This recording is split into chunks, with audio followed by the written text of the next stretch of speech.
Hi, Capricorn Rising. It is your weekly forecast starting on the 21st of April until the 27th of April. This week is a massive relief for you, I guess. You are shifting from a period of intense focus on your foundations and your inner roots into a much more creative, expressive, a bit more visible cycle. A lot of activations in your second, third, fourth, fifth, seventh house and a bit in your eighth house as well.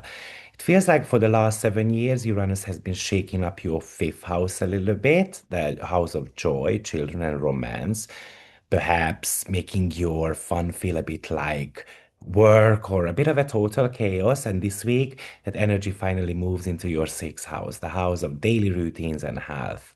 So you are moving away from this creative disruption to a functional revolution. So this week is about taking all the wild insights you have gained and finally making them work for you in a very practical daily way. But Amor is entering your fourth house. And Amor is important because it's going to be spending there a good 8, 9 months. Eros is entering your eighth house and Bacchus enters your sixth house. So your attention is being split a little bit between your private world, your shared resources. You'll feel a strong urge to protect your home, while simultaneously feeling a deep, dramatic pull towards intimacy or certain type of financial collaborations. So with Amor stopping in your fourth house, look at who you let into your private space. It's an 8 month review of what home actually means to you.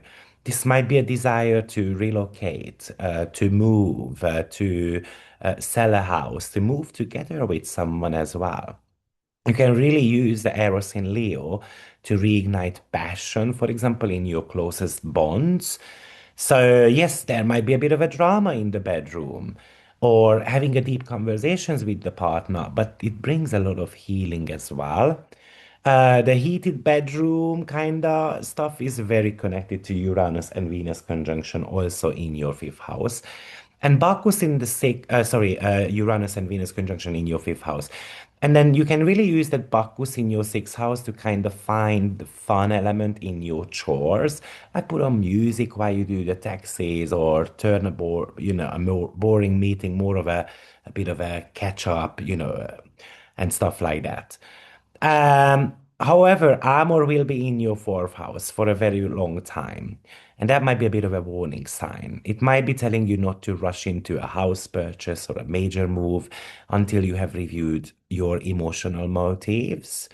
Eros in your eighth house might be telling you that, someone is trying to control other people's resources. So it's about you having to focus on your creative fire, basically. And Bacchus in the sixth house can lead to a bit of a nervous energy at work. So just watch out for, the intake of certain type of stimulants, for example. Like who is going to try to kind of make me angry or anxious or because that sucks the joy out of what we do. Now, Venus and Uranus conjunction on 29 degree in your fifth house, that's a grand finale. So you can expect a sudden shocking realization about a romantic partner, a creative project, or your relationship with your children as well. This is a lightning strike of pleasure and clarity that hits you. So maybe if there is a hobby or a fling kind of has been dragging you down, it should be ending very soon. The 29 degree is like an exit door. So I want to be walking out of that. Or maybe you have had a bold idea, but you haven't kind of done anything about it. Maybe it's a weird piece of art that you created, but you should be ready to share this bold idea with the world. The world is getting ready for your unique fifth house spark to be seen.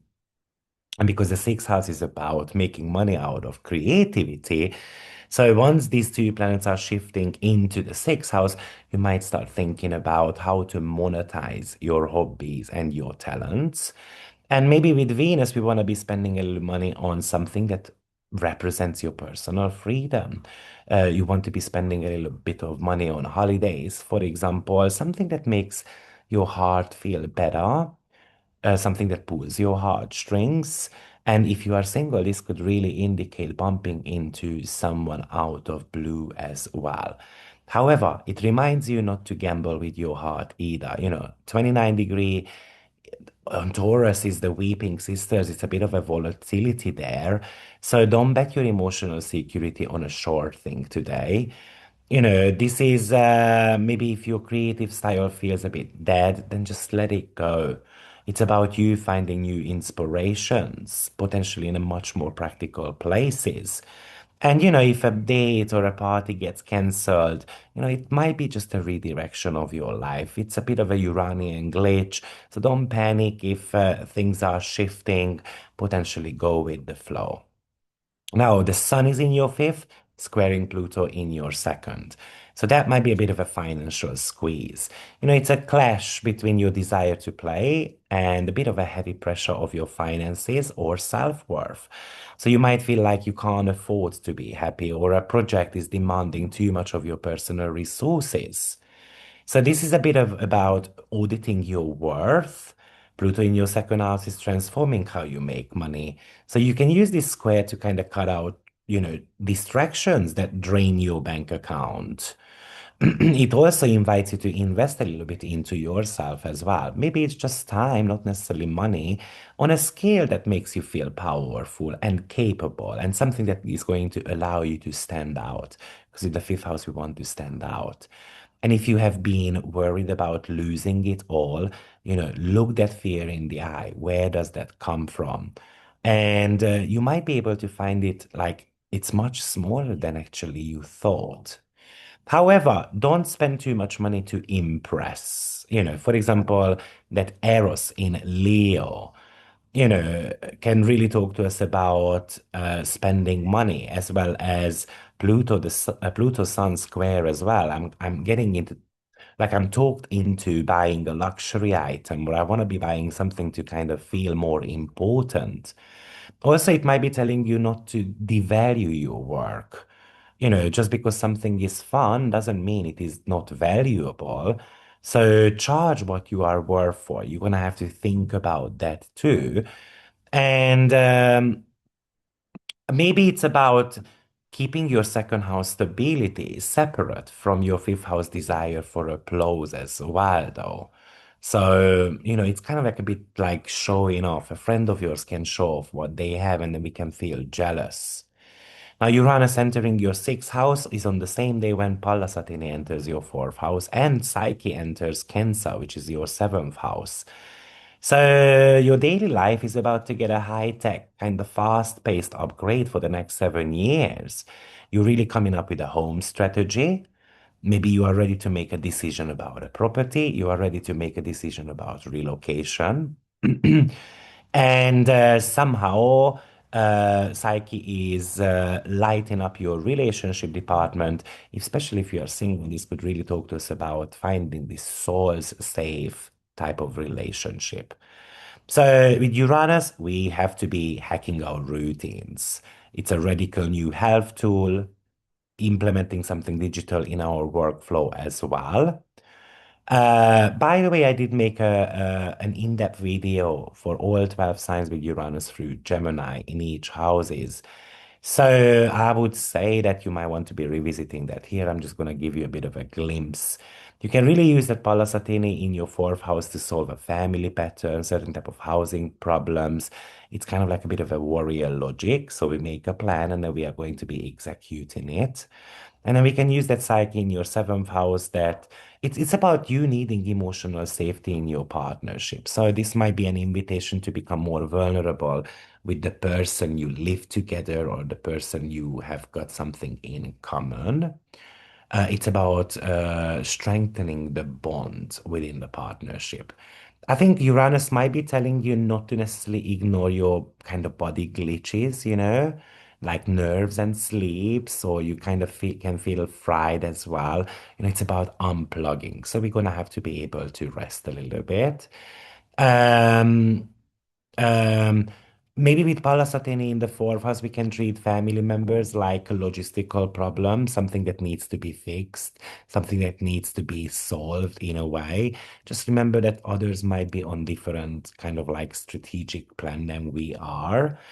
And I think Psyche in your seventh house says that you shouldn't be, hiding your needs. If you need a bit more care from your partner, just ask for it. Sun then runs into a beautiful sextile and trine to the nodes. And your nodes are in the third and ninth house. So this is about clarity, gaining clarity through communication. So now you see how your creative joy supports your local environment or the bigger picture in your life. Maybe it's about you wanting to start a local workshop or you want to be writing a blog about your passion. It's about selling potentially some creative ideas as well. A friend of mine is about to be selling the babies, toys and stuff like that. They are not in use anymore. So that's a brilliant plan for that. Maybe it's about you taking a quick trip to clear your head. That movement might help you ground that Aries Gemini energy of the week, which is often very fast, right? Things are speeding up here. Maybe it's about reconnecting with a sibling or a close friend of yours. Maybe you need a certain type of practical advice from them, and or you need to give them certain type of practical advice, and then we are going through these type of communications. However, the South Node in Virgo says that you shouldn't be overthinking the whys. Taurus is more about the what. So focus on what is right in front of you. We don't necessarily have to get lost in the whys. Avoid the South Node in Virgo, the perfectionism in your beliefs. Like it might tell you that you don't need a PhD to have an opinion. So you can kind of like form an opinion, create an opinion, and you can share your wisdom with others as well. But also it says don't forget to breathe. Taurus represents the earth, and the sun is pretty slowed down, right now, especially after quite a high voltage week last week. So it's trying to slow down, it's trying to ground itself. So you don't have to forget how to breathe, how to have a bit of a joy in life. So that lightning is moving into your daily work. So you can have breakthroughs there and you are ready to build a system and maybe use your new strategy at home or home environment, countries. Let your partner see your soul and don't be afraid to automate kind of like the boring stuff so that now you can get back to the joyous type of things in life. For me, Capricorn, this week is a bit more about fun and excitement and love life and social life and expressing your feelings with others. It's about flirtation, enjoying intimate moments, sex, and so forth. It's about, especially if you are single, it's time to put yourself out there. It's about risk as well, but it's calculated risk. And taking risk is sometimes super beneficial. I would say that this week even could be super good for making new connections with others, which you might be able to benefit work-wise, for example, in the later month. I think it's about you balancing out your partnership with Psyche in Cancer. It's about potentially, if you feel like that family members kind of like standing in your way, then strategically how to kind of remove them as well. This week for you, it's about enjoying life to the fullest. So make sure that you relax. You do something that is actually really warming up your heart. So good luck, Capricorn, and I will see you next week. Take care. Bye bye.